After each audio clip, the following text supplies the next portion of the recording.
तो दोस्तों आज हो गई है 11 नवंबर और जो फटाफट बड़ी खबरें सामने निकल के आ रही हैं एक एक करके सभी मुख्य समाचार आगे इसी वीडियो में जानेंगे, जहां पर दोस्तों आप लोगों को बताएंगे वोटों की गिनती के दौरान बीजेपी और चुनाव आयोग ने मिलकर के किया आधी रात को बड़ा कांड, आरजेडी के हाथ लगे सबूत। जी हां दोस्तों, क्या कुछ है पूरा मामला, इसी प्रकार की तमाम बेहद बड़ी खबरें आगे इसी वीडियो में जानेंगे।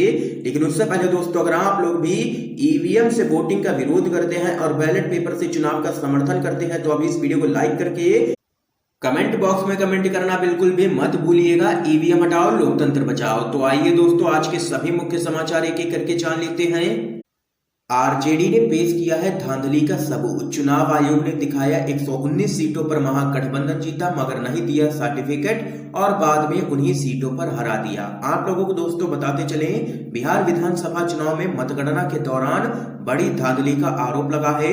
आरजेडी लगातार आरोप लगा रही है। उसके राज्यसभा सांसद मनोज झा कई बार प्रेस कॉन्फ्रेंस करके कह चुके हैं कि नीतीश कुमार अधिकारियों को फोन करके मैनेज कर रहे हैं। आरजेडी महागठबंधन के जीते हुए उम्मीदवारों को सर्टिफिकेट नहीं पकड़ाया जा रहा है। अब अपने दावे की पुष्टि के लिए उन्होंने यहां पर लिस्ट जारी की है, जिसके अनुसार 119 सीटों पर आरजेडी महागठबंधन को जीत मिल चुकी है। महागठबंधन के द्वारा जारी की गई 119 उम्मीदवारों की लिस्ट का दावा अगर सही है तो चुनाव आयोग के साथ साथ शासन प्रशासन सब पर सवाल उठना लाजमी है। आप लोगों को दोस्तों आगे बताते चलें, इस पूरे मामले में आरजेडी ने यहां पर ट्वीट करते हुए कहा कि ये उन 119 सीटों की सूची है जहां गिनती पूरी होने के बाद महागठबंधन के उम्मीदवार जीत चुके हैं।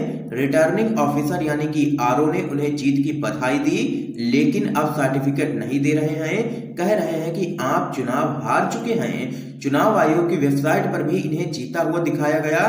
जनतंत्र में ऐसी लूट बिल्कुल भी नहीं चलेगी। आरजेडी ने आगे कहा है कि 119 सीट जीतने के बाद टीवी पर 109 दिखाया जा रहा है। नीतीश कुमार सभी अधिकारियों को फोन कर धांधली करवा रहे हैं। फाइनल रिजल्ट आने और बधाई देने के बाद अब अधिकारी अचानक कह रहे हैं कि आप चुनाव हार गए हैं। तो यहाँ पर दोस्तों आप लोग देख सकते हैं कि महागठबंधन ने लो मार्जिन वाली सीटों पर धांधली की कोशिश का यहाँ पर आरोप लगाया है और मनोज झा ने कहा है कि लोकतंत्र पर कुठाराघात कतई भी बर्दाश्त नहीं किया जाएगा।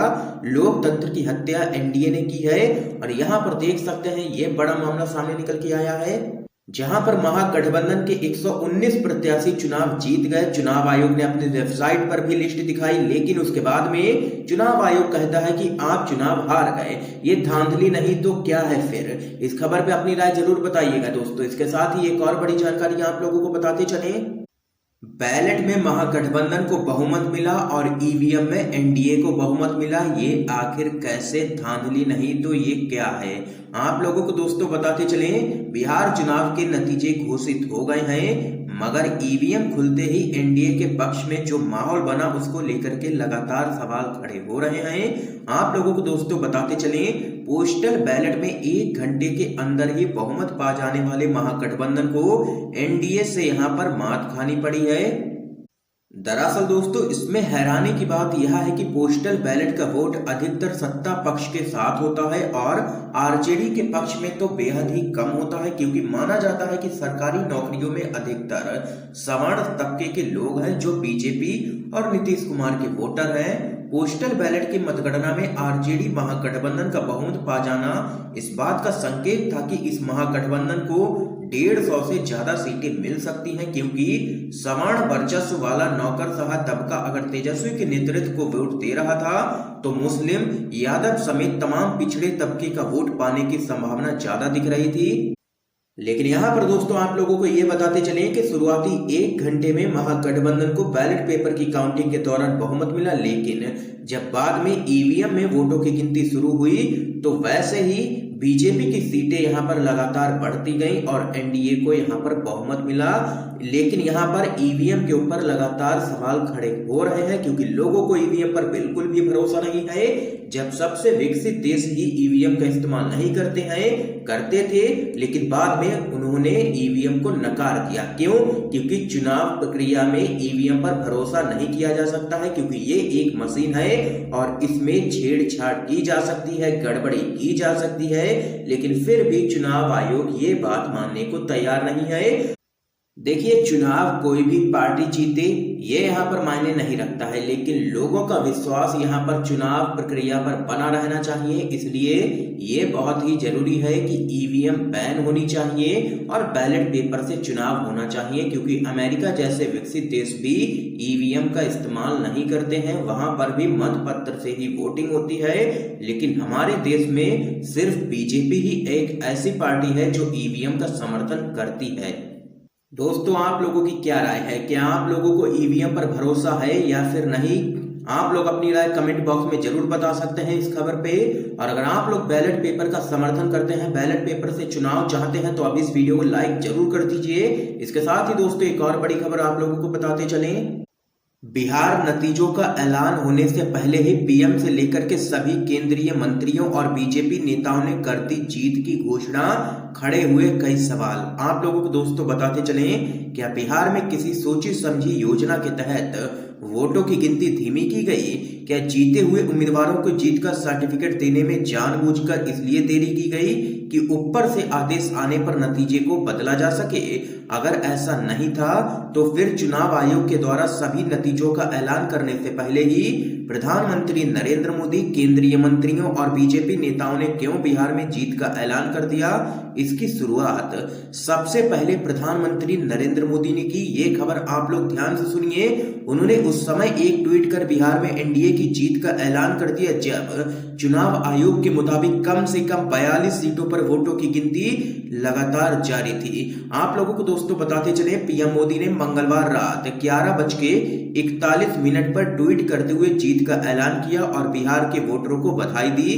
तो वहीं दोस्तों आप लोगों को बताते चले, लेकिन पीएम के ट्वीट करने के करीब 20 मिनट बाद तक चुनाव आयोग की वेबसाइट पर उपलब्ध आंकड़े बता रहे थे कि बिहार में अभी 43 सीटों पर वोटों की गिनती जारी है और किसी को भी अभी तक बहुमत नहीं मिला है।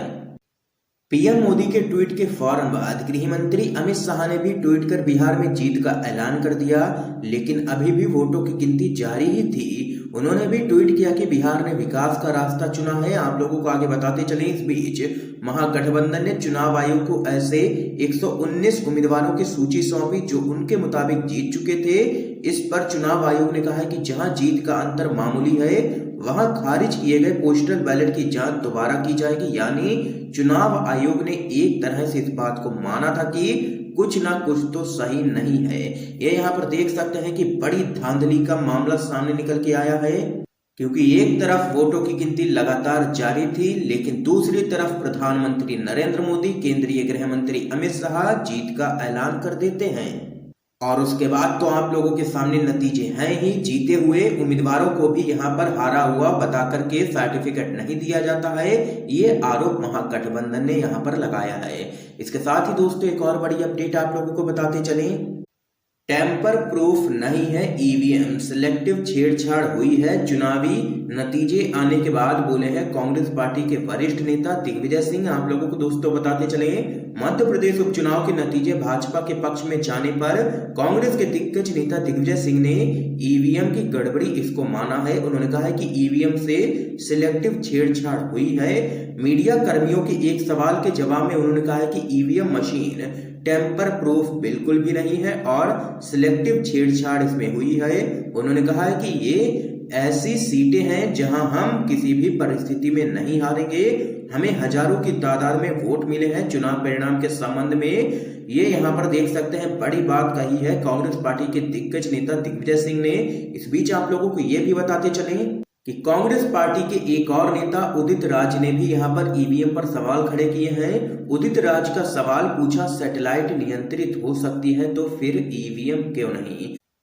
दरअसल दोस्तों कांग्रेस पार्टी के नेता उदित राज ने ईवीएम पर सवाल उठाते हुए ट्वीट किया, जब मंगल ग्रह और चांद की ओर जाते उपक्रम की दिशा को धरती से नियंत्रित किया जा सकता है तो ईवीएम है क्यों नहीं की जा सकती है?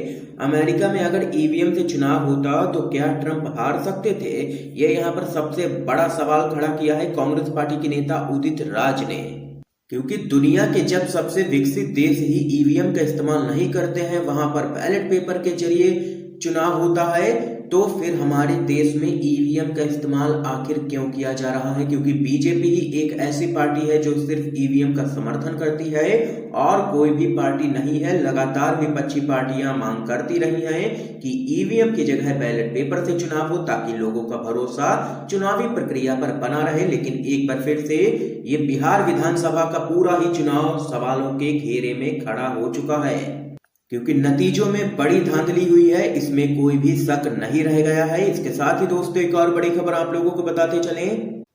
हरियाणा बड़ौदा में किसानों बेरोजगारों का गुस्सा बीजेपी को पड़ा है भारी, जनता ने खट्टर सरकार को सिरे से नकारा। आप लोगों को बताते चले, हरियाणा में सरकार के 1 साल पूरा होने का जश्न मना रही बीजेपी को आज एक बहुत ही तगड़ा झटका लगा है। सोनीपत जिले की बड़ौदा विधानसभा सीट के उपचुनाव में कांग्रेस के इंदु राज नरवाल ने बीजेपी के योगेश्वर दत्त को 10,566 मतों से पटकनी दे दी है। आप लोगों को बताते चले, बड़ौदा में चुनाव के ही दिन संकेत मिल गए थे कि बीजेपी के लिए यह चुनाव जीतना बेहद ही मुश्किल है। यहाँ पर आप लोगों को बताते चले 68.94% मतदान हुआ था। कोरोना काल में इतने लोगों का मत डालना अपने आप में ही संकेत दे रहा था।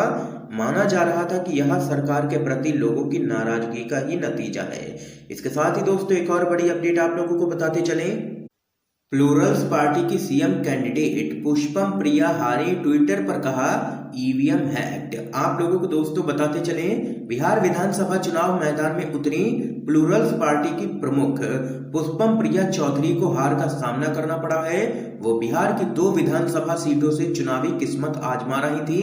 पटना की बांकीपुर और मधुबनी की 20वीं सीट से उतरी पुष्पम प्रिया ने स्थानीय समाचार पत्रों में विज्ञापन देकर खुद को अगला मुख्यमंत्री प्रत्याशित घोषित कर रखा था। पुष्पम प्रिया ने ट्वीट कर कहा कि बिहार में ईवीएम हैक हो गई है और प्लूरल्स पार्टी के वोट को बीजेपी ने अपने पक्ष में कर लिया है। ये यहाँ पर कहना है पुष्पम प्रिया चौधरी का। देख सकते हैं कि लगातार ईवीएम के ऊपर सवाल खड़े हो रहे हैं, क्योंकि लोगों का विश्वास ईवीएम में बिल्कुल भी नहीं है। इस बीच एक और बड़ी खबर दोस्तों आप लोगों को बताते चलें। बिहार विधानसभा चुनाव सभी सीटों के नतीजे हुए घोषित, एनडीए को मिला है पूर्ण बहुमत, आरजेडी बनी है सबसे बड़ी पार्टी। यहाँ आप लोगों को दोस्तों बताते चले, बिहार विधानसभा की 243 सीटों के नतीजे घोषित कर दिए गए हैं। सत्ताधारी एनडीए ने 125 सीट जीत ली है और बहुमत का आंकड़ा यहाँ पर पार कर लिया है। तो वहीं विपक्षी महागठबंधन ने 110 सीट जीती हैं। निर्वाचन आयोग से प्राप्त जानकारी के मुताबिक आप लोगों को बताते चले, बिहार में सत्ताधारी एनडीए में शामिल भाजपा ने 74 सीटों पर, जेडीयू ने 43 सीटों पर, विकासशील इंसान पार्टी ने 4 सीटों पर और हिंदुस्तानी आवाम मोर्चा ने 4 सीटों पर जीत दर्ज की है। तो वहीं विपक्षी महागठबंधन में शामिल आरजेडी ने 75 सीटों पर, कांग्रेस ने 19 सीटों पर, भाकपा माले ने 12 सीटों पर, भाकपा एवं माकपा ने 2-2 सीटों पर जीत दर्ज की है। इस बीच एक और बड़ी अपडेट आप लोगों को बताते चले दोस्तों। राघोपुर विधानसभा क्षेत्र, तेजस्वी यादव ने रचा इतिहास, भाजपा के सतीश कुमार को 37,456 वोटों से हराया। आप लोगों को दोस्तों बताते चले, राघोपुर विधानसभा क्षेत्र पर आरजेडी का कब्जा लगातार बरकरार है। बिहार के पूर्व मुख्यमंत्री एवं आरजेडी प्रमुख लालू प्रसाद यादव के छोटे बेटे तेजस्वी यादव ने भाजपा को यहां पर 37,456 वोटों से मात दे दी है। तेजस्वी यादव 2015 में भी इसी सीट से विधायक बने थे। ये यहाँ पर दोस्तों आज की तमाम बेहद बड़ी खबरें सामने निकल के आई जो हमने आप लोगों तक पहुंचाई हैं। इन खबरों पे आप लोगों की क्या राय है, राय बताना अपनी बिल्कुल भी मत भूलिएगा कमेंट बॉक्स में। और अगर वीडियो पसंद आया हो तो इस वीडियो को लाइक करके ज्यादा से ज्यादा शेयर कीजिएगा, अपने सभी दोस्तों तक इन खबरों को जरूर पहुंचाइएगा ताकि आप सभी के दोस्त भी इन खबरों को जान सकें। वीडियो देखने के लिए दोस्तों आप सभी का बहुत बहुत